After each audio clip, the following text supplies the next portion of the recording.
The percentage of homes selling at or above list price has increased again, this time to a level we have not seen in 7 weeks.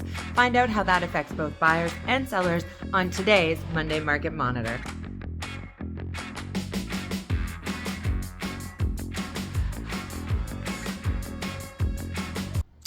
This is the last Monday Market Monitor before we officially hit February, and where has the time gone? In just the last 2 weeks, we've seen a significant uptick in the Greater Vancouver real estate market.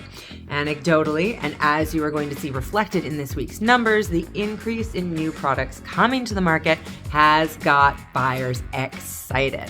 Well, enough chatter. Let's look at the real estate board of Greater Vancouver numbers for January 23rd to January 29th, 2023.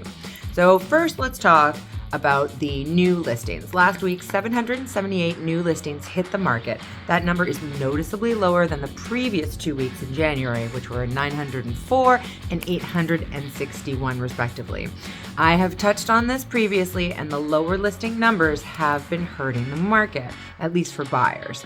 So when there's less choice for buyers without that extra product, when a good property comes along, they may very well be in competition for that property.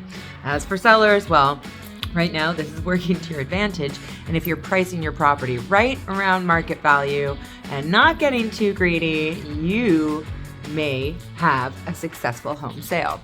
Interestingly enough, last week only saw 50 listings expire come to the end of their contract. I did check my numbers, but that is the lowest number we've actually seen from this data point since I started this video series 30 weeks ago.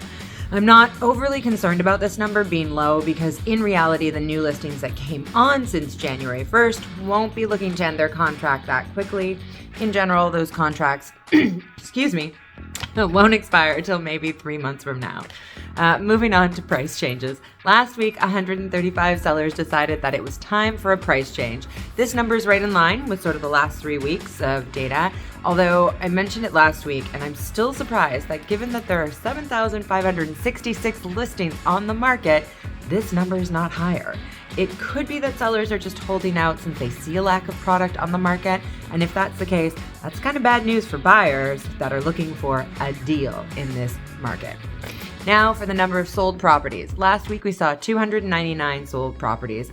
That is 3 less than the previous week, but holding steady, and it took 26 days on average to have a successful home sale. But what is interesting is that 20.7% of that 299 sales were at or above the list price. This number seems to be on the rise, and new and well-priced product coming to the market is benefiting. And as I mentioned previously, if there's a little product coming to the market and there is competition for new well-priced properties, then we could potentially start to see prices increase. And that last rate increase at the Bank of Canada has not scared entry-level buyers off. On the contrary, 60.5% of the properties sold last week were under $1 million, and those entry-level properties are still selling very strong.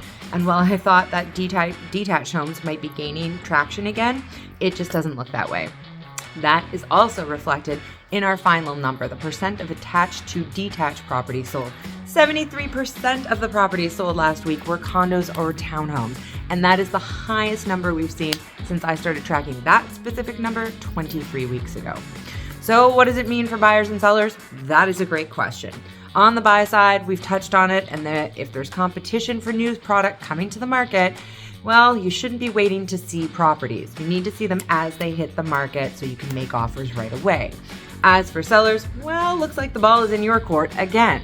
So if you have the perfect condo or townhome to bring to the market, meaning it doesn't really need any renos, it's move-in ready condition, and it's priced sharp, then a successful home sale could very well be in your future. Some exciting stuff is happening in the market right now, and that requires experienced agents to help guide both buyers and sellers.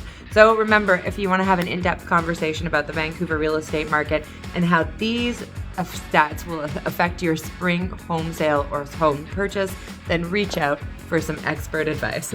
Thank you so much for tuning in to your Monday Market Monitor, and we will see you in the next video.